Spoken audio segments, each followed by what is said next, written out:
Good day and welcome to the delight of photography. Or rather, this is a new series of talks on our particular panel, and we talk about travel photography now, how you can get the most out of your travel photography. So if you want to get all the details on any prior videos that we've screened, please click on subscribe, bottom right hand corner, and that'll take you to the playlist that will show you all the previous videos that we have used and broadcast on this particular channel. So think about that and think about your travel photographs.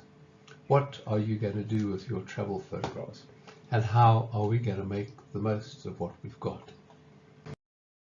Because the debate really is, how do you get full value from your travels? We all take pictures, but how are we going to get full value from all those pictures? Travel photography. There's a whole different section, and that's really quite fun because you take pictures all over the world. You take pictures of glaciers and waterfalls or sunsets,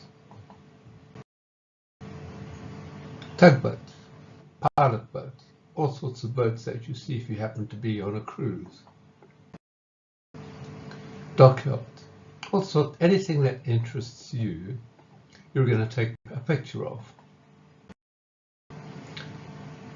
And there's some research done that said people who took photographs on a cultural tour enjoyed the experience significantly more than those who didn't. Taking photographs directs the attention, which heightens the pleasure of your viewing experience. Take photographs and you'll enjoy yourself much more, according to that. Because taking photographs is what we tend to do when we're on holiday. Whether we're on a cruise, whether we're on a motor trip or bus trip or whatever we're doing, we take photographs. Architectural things, items that we see, old buildings, amazing buildings, dramatic buildings. And to quote Ansel Adams, photography is a powerful medium of expression and communication for an infinite variety of perception, interpretation, and execution. In a nutshell, that means that we all take different pictures. Even though we're taking the same subject, we will take different pictures. And we want to try and make sure that our travel photographs are sufficiently different that they really look good and people look at them. As travel photography is the way in which we go about recording our travels so that we can revisit and share our experiences time and time again and really enjoy each revisit. And that's really the objective of this series of talks, to really enjoy each revisit. So we'll talk about that in some detail. Why do we take photographs when we're on holiday? We take photographs because we've seen something that we thought was amazing or incredible or just interesting. Where we've been or how we've been there. Canals, beautiful canals when we see them. Wildlife. Waterfalls. Ancient buildings again. Amazing architecture. And we want to talk about how you get full value from your holiday. Because you want to be able to look at your images afterwards, to revisit your images and think, wow, that was fantastic. I remember what I did when I was there. That's what I did. So that gives you the chance to spread basically the cost of your holiday over a number of years, because you still want to go back and have a look at the details. So how do many people take photographs when you're on holiday? I know you use a camera or you use a phone, but how do you do it? Because we're now in the digital age, so you get cameras and phones and hard drives that can be full of hundreds of images by the time you get home. And what are we going to do with all those images? Then just keep them as they are, just leave them on the hard drive, and the chances are that you'll never ever look at them again, because it's a challenge, because there are just so many images there. Or else you go through and do a quick high-speed selection. Keep that one, dump that one, keep that one, which is better than the first option. Or else you can do a careful selection and you build up My Holiday. And that involves giving some forethought before you actually go on your holiday. Because you want to end up with images like My Holiday in America or some such title. And we're going to talk about how you structure your photography to add to the enjoyment as you travel. And ask yourself the question, why do we find that other people's holiday pictures quickly become boring? My personal comment is that 20 pictures of someone else's holiday are probably the max, and after that the eyes perhaps begin to glaze. But think about it. Well, have a look at your old holiday photographs. Try to be very objective and take away your emotive memories and ask yourself, did I really do justice to everything I experienced? Is this a fair record of what we saw? Think about that. Because you want pictures that are your pictures, pictures that are representing your feelings when you're in places. You don't really want postcard clones. You want pictures that are different, and pictures that you remember how you made them different. For example, Niagara Falls. This is a standard picture of Niagara Falls, and probably you want to keep that. But as a little sideline,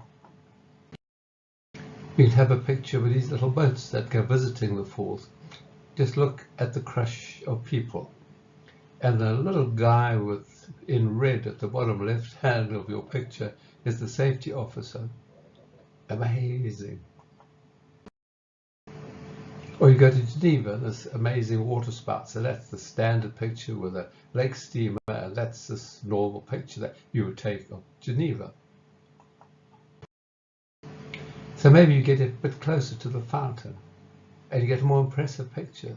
You may get a bit wet as well, but that's sort of one of those things that happens. But you want to get a picture that is your picture. Well, in Reykjavik in Iceland, amazing cathedral. But maybe it's also good to have just a little bit of detail. Or maybe to be even more different, you take a few steps back. And you have a picture of the cathedral within its local environment, which is just a bit different. This is the Johannesbreen glacier in Norway. It's huge, but the way this picture shows, it's not really dramatic. So what you do, you get much closer. And if you look right at the center, or little black specks on the glacier, those are people, which gives you an idea of the scale. So what you try to do is to freeze a slice of life as you see it. So wherever you are in the world, you want to freeze a slice of life. For example, if you're in Funchal, you see this particular fountain with a little rainbow, you take the picture. Or else you would down Recife and you see the walkway going out to the fort. Take the picture slightly differently. Or Las Palmas Beach. San Martin Beach. Different beaches. And obviously this is a street in Cartagena in Colombia. Images that you would take while you're traveling. So what you want to do is to put together a travel show that's fun to do and fun to watch. And the accent is fun to do, because if you treat this as a, oh my goodness, I've still got to do all this, then maybe you won't enjoy it. But if you plan it from the very beginning, you'll find that the whole show tends to come together very well as you're traveling as well.